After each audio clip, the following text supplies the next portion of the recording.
കണ്ണൂർ തലശ്ശേരിയിൽ നിയന്ത്രണം വിട്ട ലോറി കടകളിലേക്ക് ഇടിച്ച് മറിഞ്ഞു. വീനസ് ജംഗ്ഷനിൽ ഇന്ന് പുലർച്ചെയാണ് അപകടം ഉണ്ടായത്. 3 കടകളും ബസ് കാത്തിരിപ്പ് കേന്ദ്രവും ഇലക്ട്രിക് പോസ്റ്റും തകർന്നു. പരിക്കേറ്റ ക്ലീനറെ മംഗലാപുരത്തേക്ക് മാറ്റി. കണ്ണൂരിൽ നിന്ന് സരീഷ് പി.കെ. ചേരുന്നു. സരീഷ്, ഈ വാഹനത്തിന് നിയന്ത്രണം വിടുന്ന സാഹചര്യം എങ്ങനെയാണ് ഉണ്ടായത്? എന്താണ് ലഭിക്കുന്ന വിവരങ്ങൾ? വീനസ് ജംഗ്ഷനിലാണ് ഈ അപകടം ഉണ്ടാകുന്നത്. ഈ ചരക്കുമായി, അതായത് മരവുമായി കോഴിക്കോട് ഭാഗത്തേക്ക് പോവുകയായിരുന്ന ലോറി രാവിലെ മഴയുണ്ടായതുകൊണ്ട് തന്നെ ഈ ടേണിംഗ് ഭാഗത്തേക്ക്, അതായത് ഒരു വളവ് തിരിഞ്ഞാണ് നേരെ വരേണ്ടത്. ആ വളവിൽ വെച്ച് നിയന്ത്രണം വിട്ടു.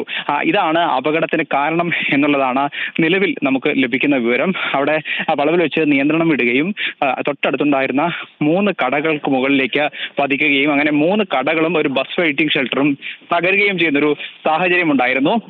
അത്തരത്തിൽ ഈ ലോറിക്ക് അടിയിൽ ക്ലീനർ പെട്ടുപോവുകയും ക്ലീനർക്ക് കൈക്കും കാലിനും ഗുരുതരമായി പരിക്കേൽക്കുകയും ചെയ്യുന്ന ഒരു സാഹചര്യം ഉണ്ടായിരുന്നു. ഒടുവിൽ നാട്ടുകാരും ഫയർഫോഴ്സും എത്തിയാണ് ഈ ക്ലീനറെ രക്ഷപ്പെടുത്തിയത്. ഉടൻ തന്നെ കണ്ണൂരിലെ സ്വകാര്യ ആശുപത്രിയിൽ എത്തിച്ചെങ്കിലും പിന്നീട് മംഗലാപുരത്തേക്ക് കൊണ്ടുപോകണം എന്നൊരു നിർദ്ദേശം ലഭിക്കുകയും അതിന്റെ അടിസ്ഥാനത്തിൽ മംഗലാപുരത്തേക്ക് മാറ്റുകയുമായിരുന്നു. എന്തായാലും ഗതാഗതക്കുരുക്ക് പരിഹരിക്കുന്നതിന്റെ ഭാഗമായി ഉടൻ തന്നെ ഈ ലോറി ഇവിടെ നിന്നും എടുത്തു മാറ്റിയിട്ടുണ്ട്.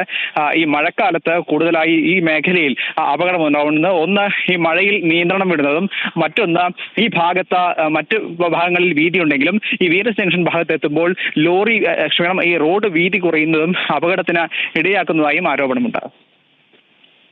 സരീഷ് പി.കെ. ആണ് വിവരങ്ങൾ പങ്കുവച്ചത് കണ്ണൂരിൽ നിന്ന്.